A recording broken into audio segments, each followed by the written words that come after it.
Assalamualaikum warahmatullahi wabarakatuh. Halo semuanya, perkenalkan nama saya Risma Adistianingsih. Nah, pada kesempatan kali ini saya akan mewawancarai seseorang sebagai narasumber saya. Baik, di sini saya sedang bersama dengan narasumber saya yaitu Mas Rokim. Nah, selamat siang Mas Rokim. Siang Mbak Risma. Bagaimana kabarnya nih Mas Rokim? Alhamdulillah Mbak. Baik, saya tuh melihat di platform media sosial bahwa Mas Rokim ini pernah menjadi pemantik dalam forum Kudu Disikapi. Apakah betul Mas Rokim? Betul sekali. Nah, kemudian forum Kudu Disikapi itu tuh sebenarnya forum untuk apa sih? Gitu. Mungkin Mas Rokim bisa menceritakan tentang forum tersebut. Mungkin pemikiran saya forum Kudu Disikapi itu terlahir karena forum-forum diskusi yang di Jogersok, planning Jogersok khususnya itu kurang program sebelumnya itu kurang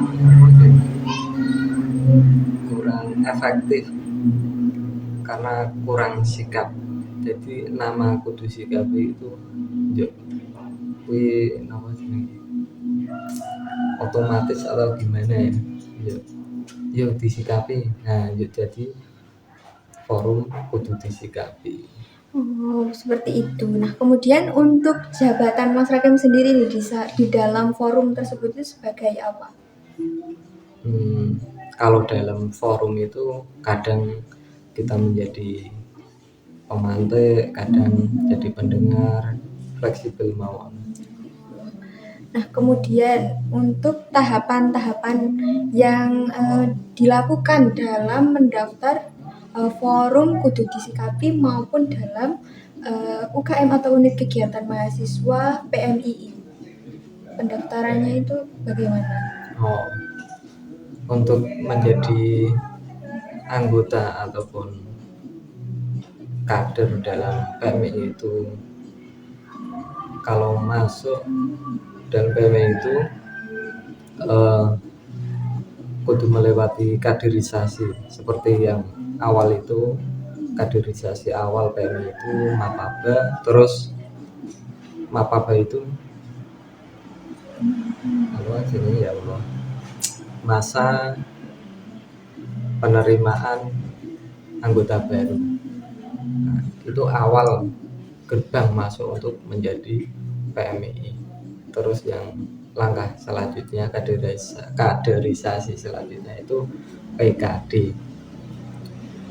PKD ini lebih intens dalam materi-materi. Kalau saya pribadi beranggapan bahwa PMI itu membuka pemikiran baru. Nah, terus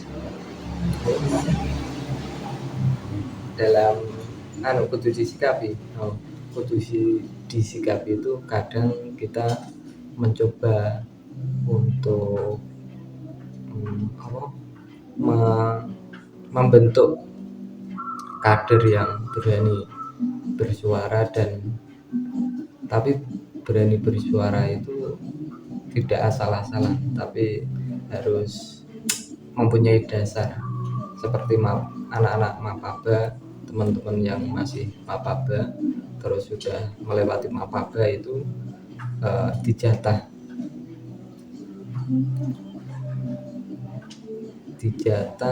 materi yang nantinya itu kita diskusikan di forum tersebut. Nah, sebelum mereka menjadi pemantik, mereka harus berusaha mencari isinya dulu, dasarnya dulu, membaca artikel ataupun buku-buku dan lain-lain.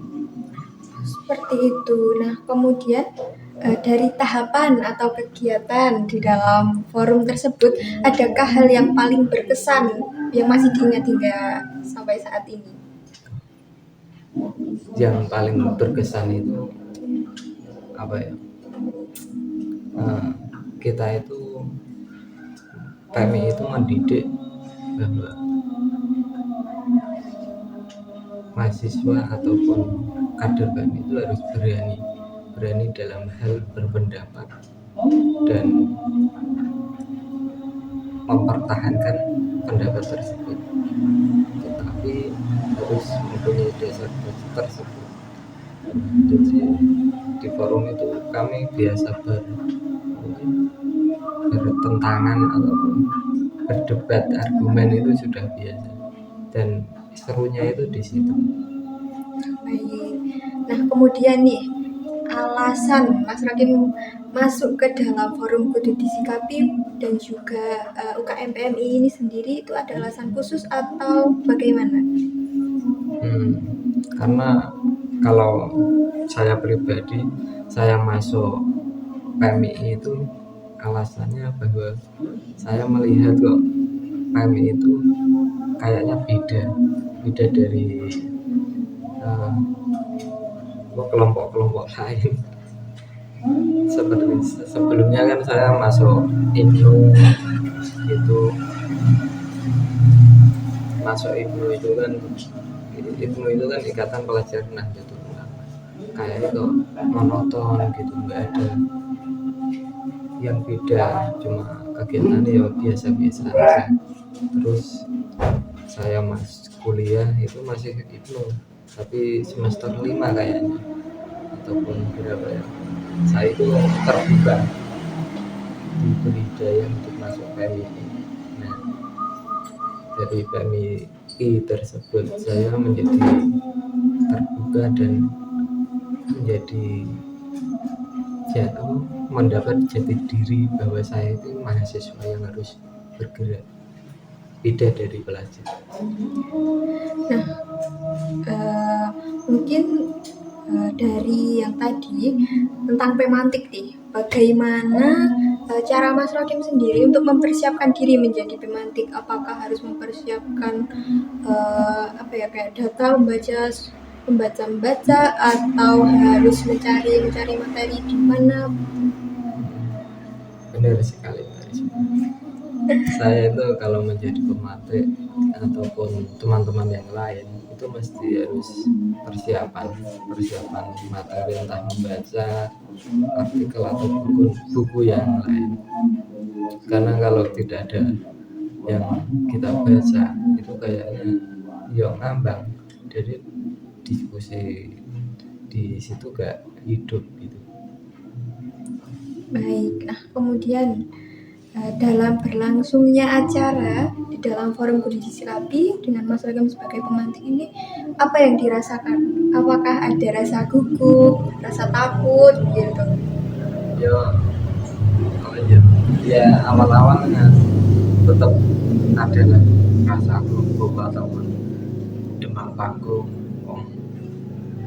walaupun itu bersama teman-teman sendiri, tapi tetap gugup lah. Untuk awalnya tetap gugup, itu manusiawi kayaknya. Tapi lama kelamaan kita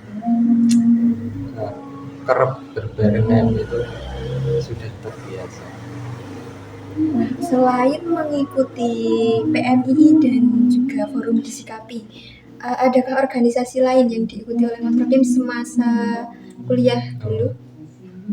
Kuliah, organisasi, untuk awal saya tuh IPNU dari MTS sampai kuliah semester 4 ataupun 5. Terus saya menjadi PMI-nya itu semester 5 dan masuk dalam badan eksekutif mahasiswa dalam divisi keagamaan karena saya IAT. Terus organisasi yang lain itu kayaknya itu sih, kalau Ansor itu setelah ini lulus ini. Nah, mungkin untuk yang terakhir, pesan dan kesan Mas Rakim setelah mengikuti beberapa organisasi semasa kuliah, pesan dan kesannya.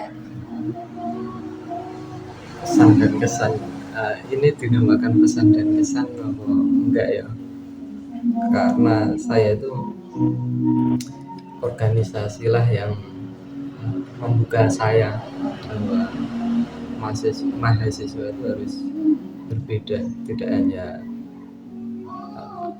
kayak masih di SMA yang cuma berangkat dengerin pelajaran dan pulang, nah kupu-kupu lah. Tapi kita harus berorganisasi, karena berorganisasi itu sangat penting dan akan diamalkan di hari esok saat kita terjun di dalam masyarakat. Betul sekali. Nah, mungkin itu saja dari saya. Terima kasih Mas Rakim telah menjadi narasumber saya pada kesempatan kali ini. Sekian dari saya. Wassalamualaikum warahmatullahi wabarakatuh.